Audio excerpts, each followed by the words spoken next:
Béni soit le règne du Père, du Fils et du Saint-Esprit, maintenant et toujours, et au siècle des siècles. Amen.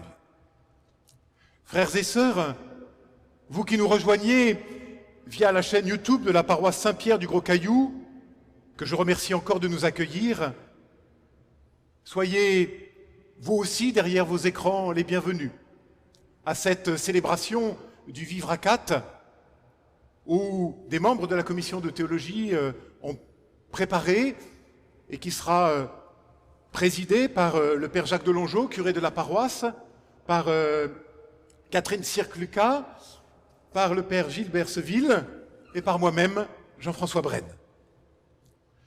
Un rabbin demande à ses étudiants « À quel moment peut-on dire que la nuit est terminée et que le jour a commencé ?» L'un d'entre eux suggère que c'est au moment où l'on distingue un agneau d'un chien. Non, dit le rabbin, ce n'est pas cela. Est-ce, demande un autre étudiant, au moment où l'on voit la différence entre un olivier et un figuier? Pas plus, dit le rabbin. On peut dire que la nuit est terminée et que le jour a commencé au moment où, levant les yeux sur le premier venu, vous reconnaissez en cet étranger un frère et une sœur. Jusqu'à cet instant, quelle que soit la clarté du jour, il faisait nuit dans votre cœur. Alors ce soir, que nous soyons de ceux à qui il est donné de pouvoir reconnaître dans l'autre un frère, une sœur, la grâce et la paix vous sont données de la part de Dieu notre Père, en Jésus le Christ, notre Seigneur. Amen. Monsieur le pasteur, frères, madame le professeur, frères et sœurs, je suis très heureux d'accueillir à Saint-Pierre du Gros-Caillou pour cette célébration Vivre à quatre. Je salue les personnes présentes, en particulier tout le groupe musical qui va nous permettre de prier, ainsi que toutes celles et tous ceux qui suivent ou suivront cette célébration en vidéo. La CAT est un mouvement œcuménique et même pionnier de l'œcuménisme. Notre célébration est centrée sur la parole de Dieu et la prière d'intercession et d'action de grâce. Elle nous rassemble, frères et sœurs chrétiens, de diverses églises. L'unité visible de l'Église se construit au plan de la profession de foi, de la prière et des sacrements et de la charité. Sur les deux premiers plans, celui de la profession de foi et des sacrements, l'unité n'est pas encore parfaitement réalisée. Nous espérons qu'elle continuera à progresser. Nous souffrons de ne pas pouvoir professer exactement en tout point la même foi et surtout de ne pas communier ensemble. En revanche, au plan de la charité, de la foi qui agit par la charité, il est possible d'agir ensemble en pleine communion. Le visage de la charité, pour nous chrétiens, est celui de la fraternité. Une fraternité qui n'est pas limitée à ceux de notre communauté, aux nôtres, mais qui s'étend à tous les hommes. Jésus nous demande d'aimer jusqu'à nos ennemis, une fraternité universelle. Parmi tous les hommes, nous portons plus particulièrement le souci fraternel des plus pauvres, des plus vulnérables. Et parmi ceux-ci, celles et ceux qui sont arbitrairement emprisonnés, victimes de tortures, de sévices physiques ou psychologiques et condamnés à mort. On le sait, la stratégie des tortionnaires est toujours de faire croire à leurs victimes qu'elle est isolée, soustraite au regard, disparue pour ses proches, livrée à leurs mains. Tous les signes d'attention que nous leur manifestons les protègent et sont autant de témoignages de notre fraternité, une expression en acte de la charité que le Christ nous a enseignée. Tous, nous les portons maintenant dans notre célébration.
Prions. Dieu éternel, tu as vu la misère et entendu le cri de ton peuple. Tu as appelé ton serviteur Moïse pour annoncer la libération. Garde-nous dans l'unité pour proclamer ta louange et partager ta paix. Allume en nous le feu de ton esprit.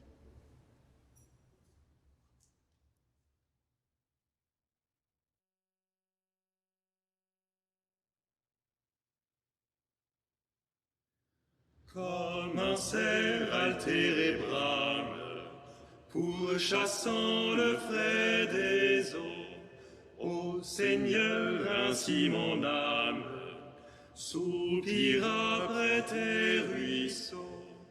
Elle a soif du Dieu vivant et s'écrie en le cherchant, ô mon Dieu, quand donc sera-ce que mes yeux verront ta face?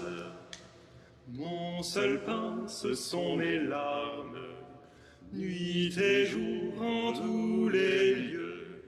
On se rit de mes alarmes, on me dit où est ton Dieu? Mon cœur songe au temps passé, vers ton temple j'avançais, aux accents de la trompette, au milieu du peuple en fête. Mais pourquoi pleurer mon âme et frémir d'un tel effroi, quand celui que tu réclames est toujours auprès de toi? Tourne-toi vers ton Sauveur, il apaisera ton cœur, et tes chants loueront encore le Seigneur que tu implores. Quand les flots qui me recouvrent me déportent loin de toi, quand sous moi l'abîme s'ouvre, ô mon Dieu, soutiens ma foi, car ta grâce vint souvent dans ma nuit mettre son chant.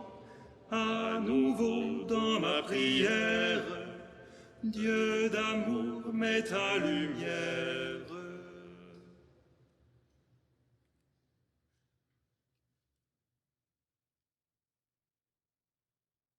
Or, en ces jours-là, Moïse, qui avait grandi, sortit vers ses frères et vit ce qu'était leur corvée. Il vit un Égyptien frapper un Hébreu, un de ses frères. S'étant tourné de tous côtés et voyant qu'il n'y avait personne, il frappa l'Égyptien et le dissimula dans le sable. Le lendemain, il sortit de nouveau. Voici que 2 Hébreux s'empoignaient. Il dit au coupable, « Pourquoi frappes-tu ton prochain ? Qui t'a établi chef et juge sur nous, dit l'homme. Penses-tu me tuer, comme tu as tué l'Égyptien ?» Et Moïse prit peur et se dit, « L'affaire est donc connue ?» Le Pharaon entendit parler de cette affaire et chercha à tuer Moïse. Mais Moïse s'enfuit de chez le Pharaon. Il s'établit en terre de Madian et s'assit près du puits. Ainsi, au commencement de l'histoire, nous sommes au chapitre 2 du livre de l'Exode. Au commencement de l'histoire, donc, il y a la violence. Davantage même, il y a le meurtre. Moïse vit un Égyptien frapper un Hébreu, un de ses frères s'étant tourné de tous côtés, il frappa l'Égyptien. Nous voulons penser que la violence est accidentelle, anormale, et que c'est la quiétude qui est un état normal. Mais le récit biblique vient renverser la perspective. Il nous rappelle que d'abord, il y a la violence, et même le meurtre.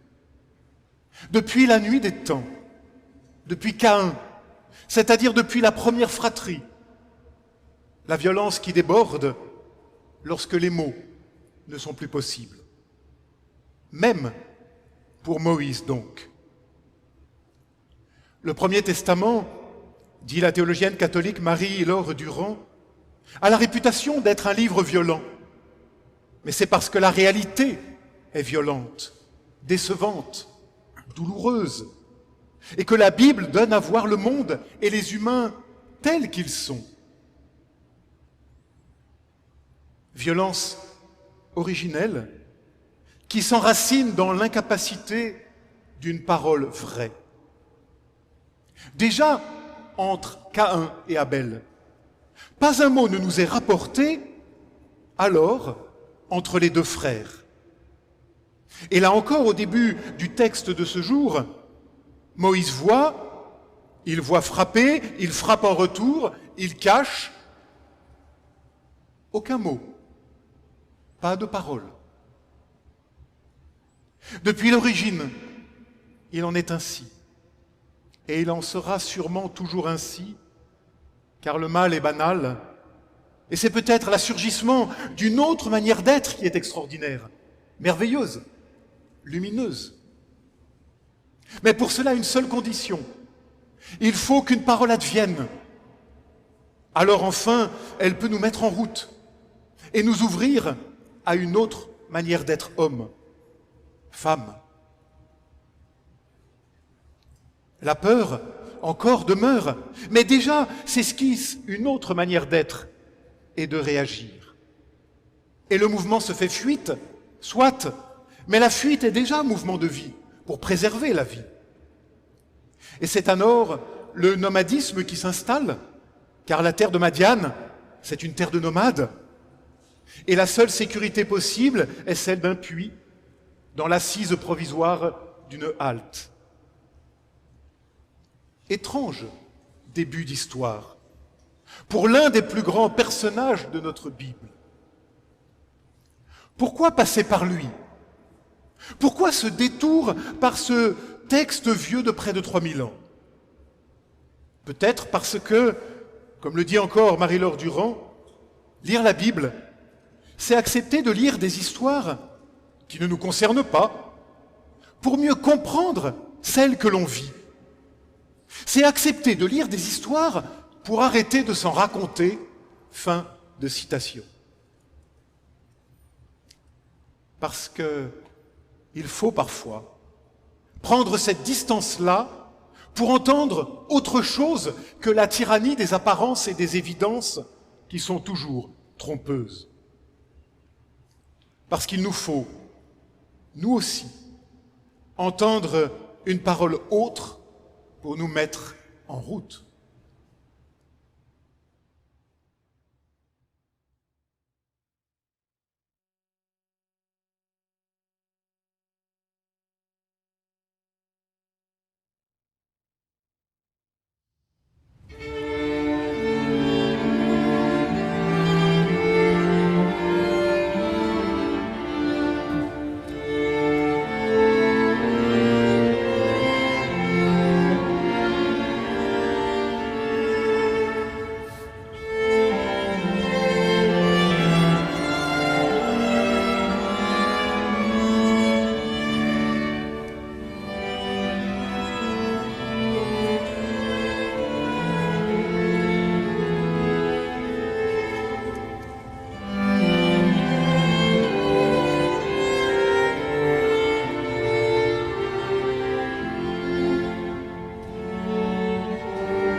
De la crainte et du soupçon qui suscitent la violence jusqu'à dans nos comportements quotidiens, délivre-nous, Seigneur.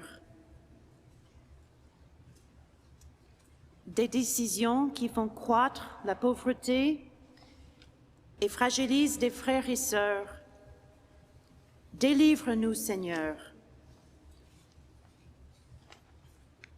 des structures qui dégradent la dignité humaine et entraînent de nouvelles formes d'esclavage.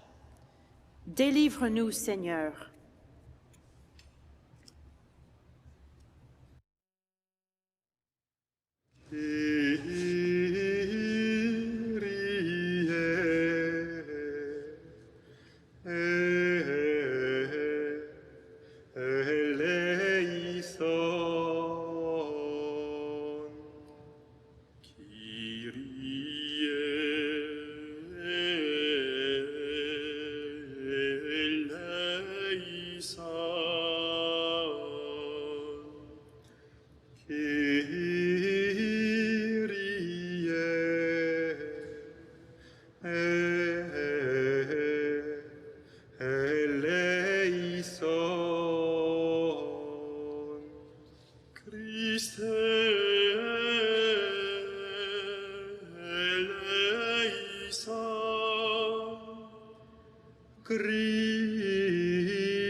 Moïse faisait paître le troupeau de son beau-père Jéthro, prêtre de Madian.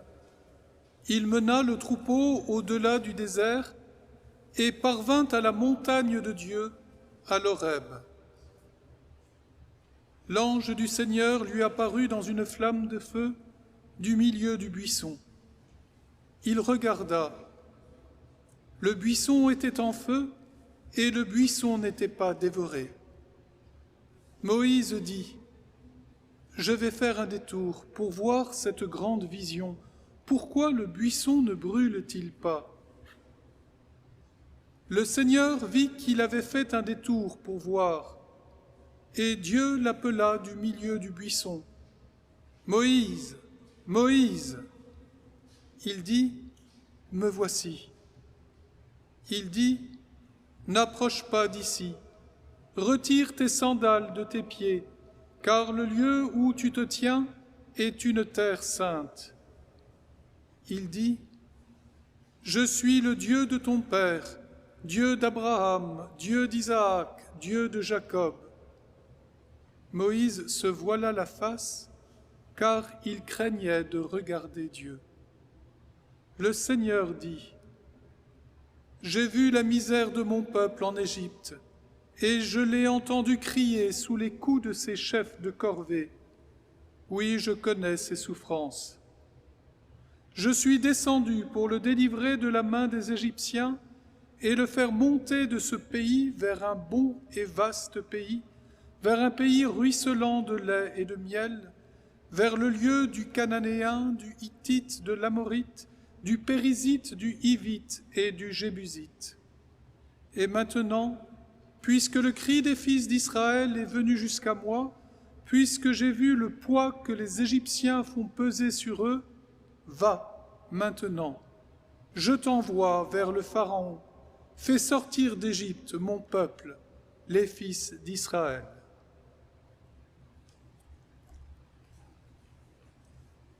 Nous retrouvons Moïse dans le désert. Et là surgit l'impensable.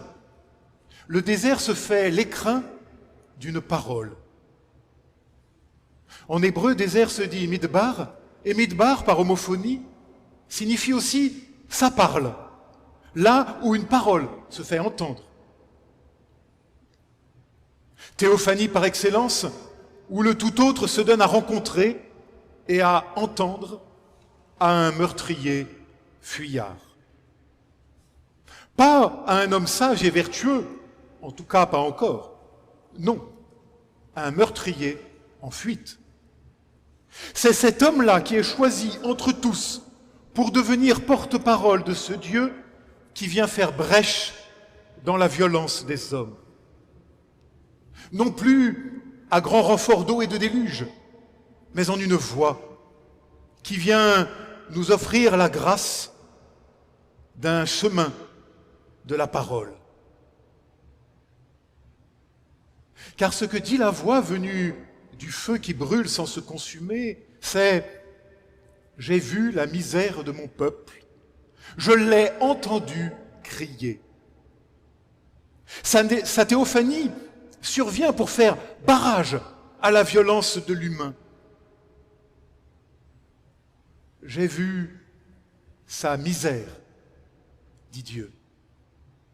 Le mot hébreu ici employé, encore par jeu d'homophonie, désigne tout à la fois la misère, la souffrance, l'affliction, mais signifie aussi répondre, prendre la parole. Comme pour nous suggérer qu'il n'y a qu'une seule réponse devant la violence, la parole, encore et toujours. Et comme le suggérait ce matin Michel Bertrand, Dieu se fait le premier des défenseurs des droits humains. C'est lui qui invente le genre, oserais-je dire. Car il est, lui, le Dieu d'Abraham, d'Isaac et de Jacob, l'amont de l'origine de la première protestation. Car il faut bien une parole divine pour venir faire barrage à la violence et ouvrir un autre chemin possible par la seule puissance de sa parole.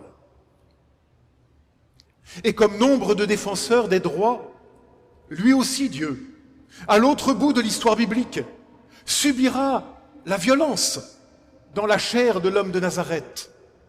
Lui aussi devra payer l'autorité de sa parole par son sang versé.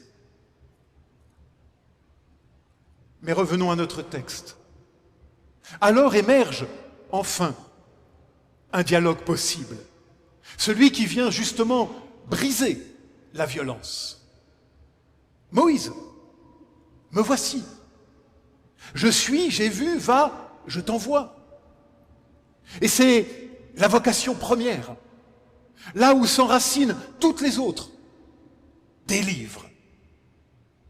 C'est là que s'origine la révélation du nom de Dieu. Mais avant d'en arriver là, une remarque d'importance, me semble-t-il. Qu'est-ce qui rend possible l'impossible rencontre? Oui, qu'est-ce qui rend possible l'impossible rencontre avec Dieu? Le détour. 2 fois, le mot détour va résonner dans notre récit. Moïse fait un détour pour aller voir l'incroyable. Comme pour nous révéler l'essentiel. Tout tient au détour. Alors nous, c'est vrai, nous n'aimons pas les détours. Nous avons même imaginé des GPS pour nous les épargner. Malheureux que nous sommes. Car il faut savoir s'égarer, se perdre un peu, pour se laisser trouver par Dieu dans le désert de nos vies. Sans détour, nous risquons de passer sans le voir. J'en ai peur. Comme si souvent d'ailleurs, nous passons sans voir nos sœurs, nos frères qui souffrent, persécutés, torturés, exilés, mis en migration forcée. Oui, notre foi, notre engagement à la CAT, comme ailleurs, passe toujours par un détour le détour par l'autre, le détour qui permet la rencontre avec l'autre, les autres, soi-même, son Dieu, enfin. L'homme est un être du détour qui permet la rencontre.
Prions.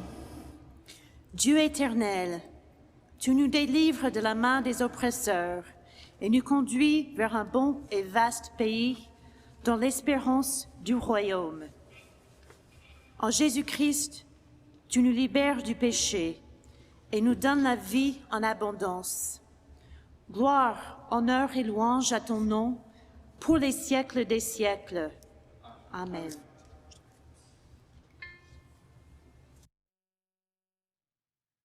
Dieu des louanges soit béni. Tu es la source de l'amour et tu es le même aujourd'hui, hier et demain et pour toujours. Ô Dieu de gloire et de grandeur, tu peux tenir en un seul cœur. Nous avons tous besoin de toi. Tu mets ta force en notre vie. Tu es l'espoir, tu es la joie. Même en silence ou dans la nuit.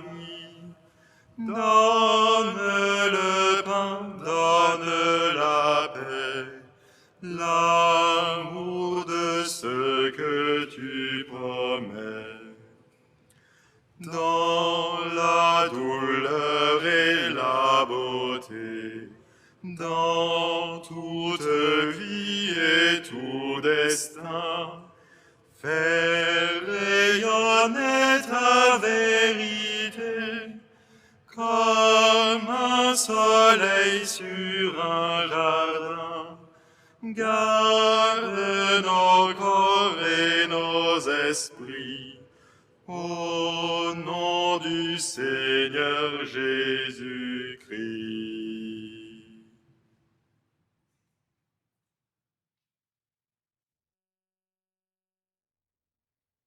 Moïse dit à Dieu, « Qui suis-je pour aller vers le Pharaon et faire sortir d'Égypte les fils d'Israël ?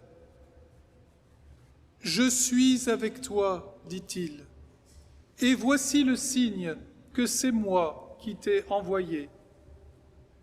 Quand tu auras fait sortir le peuple d'Égypte, vous servirez Dieu sur cette montagne. » Moïse dit à Dieu, « Voici, je vais aller vers les fils d'Israël et je leur dirai, « Le Dieu de vos pères m'a envoyé vers vous. » S'ils me disent, « Quel est son nom ?» que leur dirai-je ? Dieu dit à Moïse, « Je suis qui je serai. » Il dit, « Tu parleras ainsi aux fils d'Israël, « Je suis m'a envoyé vers vous. » Dieu dit encore à Moïse, « Tu parleras ainsi aux fils d'Israël, « Le Seigneur, Dieu de vos pères, Dieu d'Abraham, Dieu d'Isaac, Dieu de Jacob, m'a envoyé vers vous.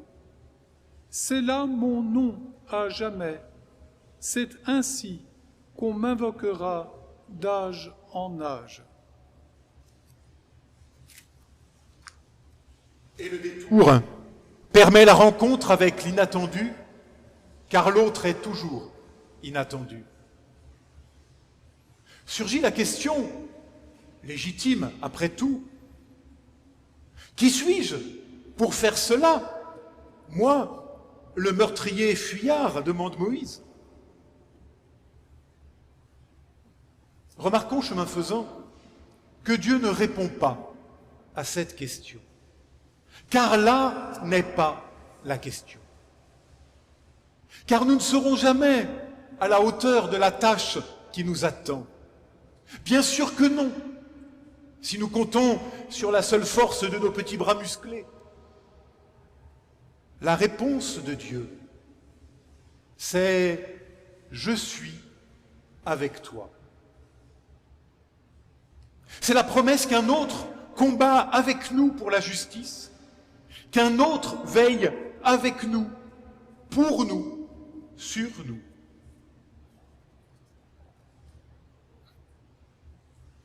Dès l'origine, c'est la question, nous l'avons vu, de la fraternité, qui n'est pas quelque chose de reçu, mais une réalité à construire. D'abord par le refus de passer sans voir, de passer sans dire.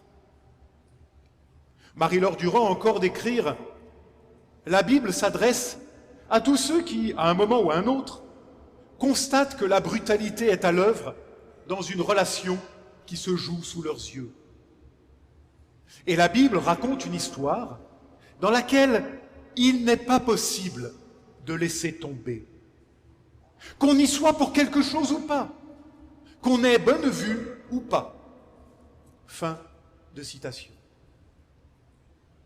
Là se joue peut-être véritablement notre entrée en humanité, notre possible hominisation dans cet entre-nous qui nous rend humains, dans ce regard posé sur l'autre, où je reconnais un frère, une sœur, fût-ce à travers le plus avili. Qui suis-je ? Demandait Moïse.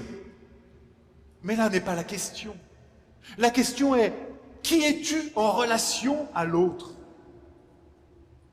Il n'y a pas de définition de soi, il n'y a que de la relation, des dons reçus, des élans auxquels on acquiesce.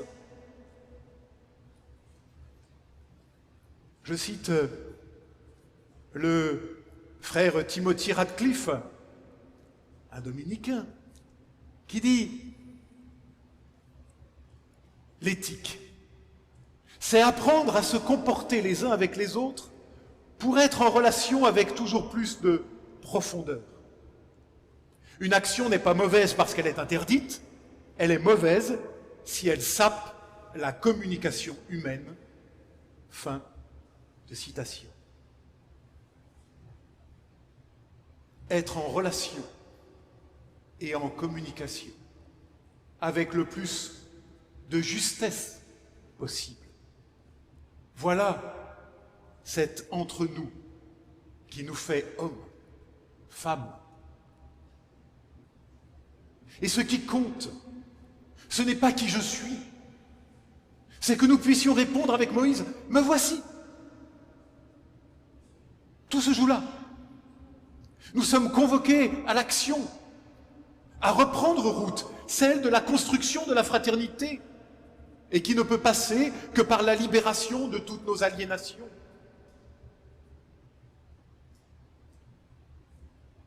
Comment cela se fera-t-il? Qu'importe. Ce qui importe, la seule chose qui importe, c'est d'oser le détour et de prendre le risque d'une parole qui balbutie avec Moïse, « Me voici !» Du reste, Dieu s'occupe. Il l'a déjà semé en nous et entre nous. Et son nom nous suffit. Car mon nom, dit Dieu, est naissance, qui se dévoile dans la vocation du meurtrier fuyard. Car mon nom se tient au cœur de la rencontre avec la femme étrangère et rejetée. Car mon nom se dévoile dans l'accueil des tout-petits, enfants, pauvres, exclus. Mon nom se dit dans l'eau devenue vin et dans les yeux qui s'ouvrent. Mon nom, dit Dieu, se murmure dans le silence des petits matins, dans la solitude du désert où se risque la prière. Mon nom se dresse comme un fouet de cordes devant toutes les logiques de sacrifice, devant tous les pouvoirs corrompus, devant les clergés fanatiques, devant toutes les formes d'avilissement. Mon nom se risque lorsque les vagues du désespoir viennent se briser sur ta barque. Mon nom s'écrit sur le sable par le refus de jeter la pierre. Mon nom se révèle avec le paralytique et le boiteux qui se relèvent. Mon nom se jette en travers de la route de tous tes démons. Mon nom, dit Dieu, trébuche, oui, trébuche, avec l'homme qui porte le poids de sa souffrance. Mon nom se cache au cœur d'une nuit privée d'étoiles. Mais mon nom se chante, comme un cantique au matin de Pâques. Mon nom, dit Dieu, c'est l'homme qui lutte et qui bénit. Mon nom, c'est la vie qui triomphe, c'est la vie qui vient. Mon nom, c'est ta vie renouvelée. Mon nom, c'est la grâce et la paix pour toi offerte. Amen.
Parce que l'inattendu de la rencontre avec Dieu est vrai pour toi, pour moi, pour nous, aujourd'hui, maintenant, aussi.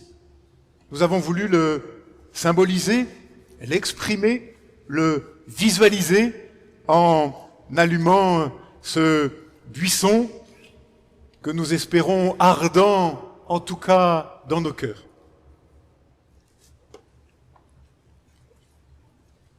Dieu notre Père, tu marches avec ton peuple la nuit dans une colonne de feu.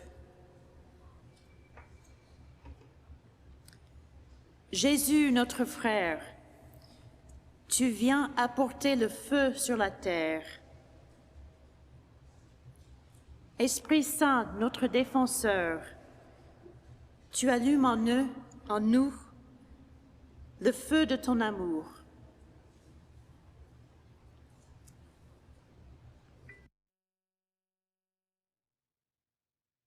Saint-Esprit, Dieu de lumière, viens resplendir dans nos cœurs. Nous serons avec nos frères, les témoins du seul Sauveur.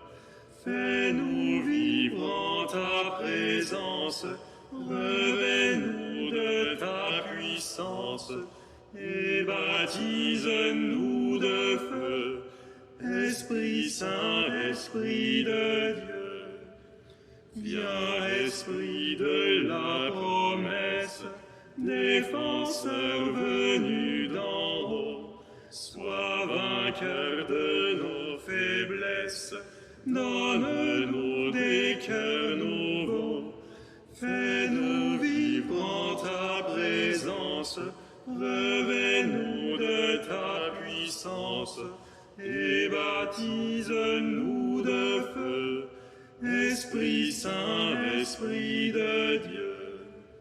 Saint-Esprit d'obéissance, fais de nous des serviteurs, engagés sans défaillance dans les lèvres du Seigneur. Fais-nous vivre en ta présence, revêt-nous de ta puissance, et baptise-nous de feu, Esprit Saint, Esprit de Dieu. Forme-nous pour le service du divin libérateur, à ses pieds en sacrifice, nous apportons notre cœur. Fais-nous vivre en ta présence, revêt-nous de ta puissance, et baptise-nous de feu, Esprit Saint, Esprit de Dieu.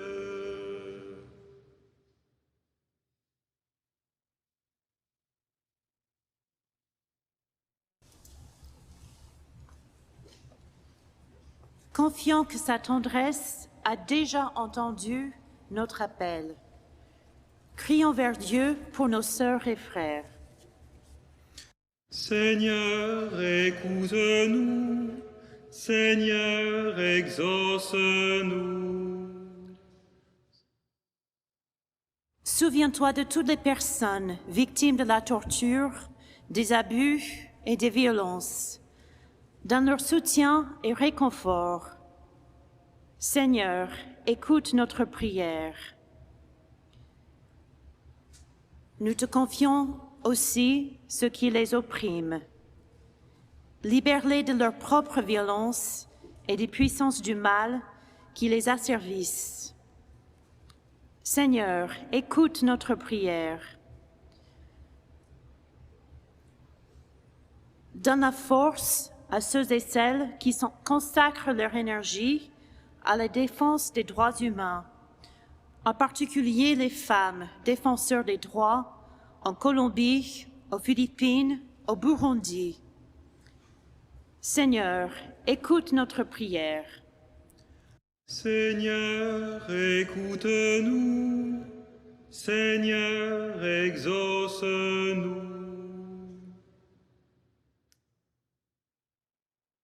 Pour les personnes qui vivent des épreuves en raison de la pandémie, celles qui sont mourantes, malades, en deuil, au chômage, en détresse, en particulier pour Elvina, Montre-leur ta grâce et ta miséricorde. Seigneur, écoute notre prière. Pour ceux et celles qui confessent le nom de Jésus-Christ, qu'ils demeurent unis dans ton amour et portent des fruits en abondance. Seigneur, écoute notre prière. Seigneur, écoute-nous. Seigneur, exauce-nous. Aux appels de ton peuple en prière, réponds, Seigneur, en ta bonté. Donne-nous la claire vision de ce que nous devons faire et la force de l'accomplir. Par Jésus le Christ, notre Seigneur, qui nous a appris à t'appeler. Notre Père, qui es aux cieux, que ton nom soit sanctifié, que ton règne vienne, que ta volonté soit faite sur la terre comme au ciel. Donne-nous aujourd'hui notre pain de ce jour. Pardonne-nous nos offenses, comme nous pardonnons aussi à ceux qui nous ont offensés. Et ne nous laisse pas entrer en tentation, mais délivre-nous du mal, car c'est à toi qu'appartiennent le règne, la puissance et le pouvoir, pour les siècles des siècles. Amen.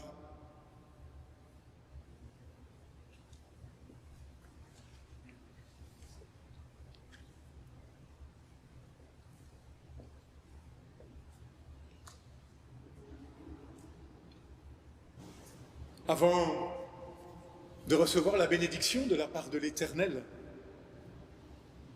l'envoi. Que jamais le bonheur de la vie n'éteigne en nous la révolte contre ce qui la défigure, mais que jamais non plus le scandale du mal n'efface en nous la louange de la vie.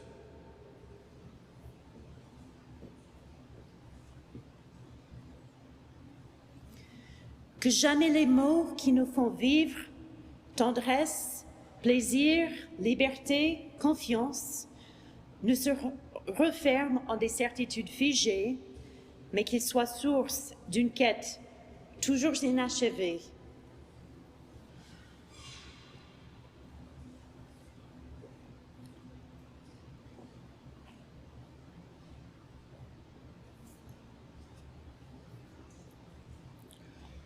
Que notre foi ne soit jamais sans le doute et que nos doutes ne soient jamais sans la confiance.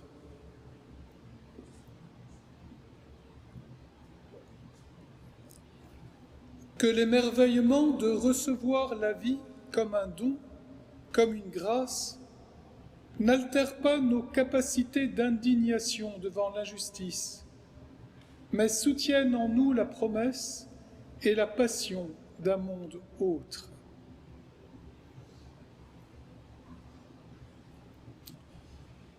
Tel est le désir qui nous porte, telle est la prière qui nous met en route, que l'espérance nous entraîne sur des chemins inattendus. Que le Seigneur vous bénisse et qu'il vous garde. Que le Seigneur tourne vers vous son visage et vous fasse grâce. Que le Seigneur fasse pour vous resplendir son regard et vous donne sa paix. Lui qui est le Père, le Fils et le Saint-Esprit. Amen. Amen.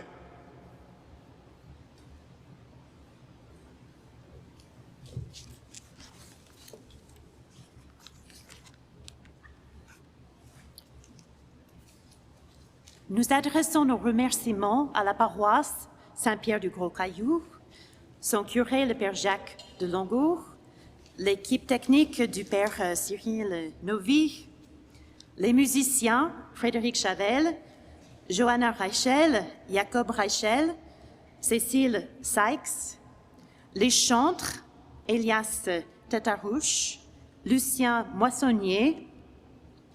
Nous pensons en particulier à nos amis orthodoxes qui n'ont pas pu venir alors que c'était prévu. Nous pensons aussi et nous remercions les membres de la commission de théologie qui ont préparé cette célébration, Michel Bertrand et Georges Eichelbeck.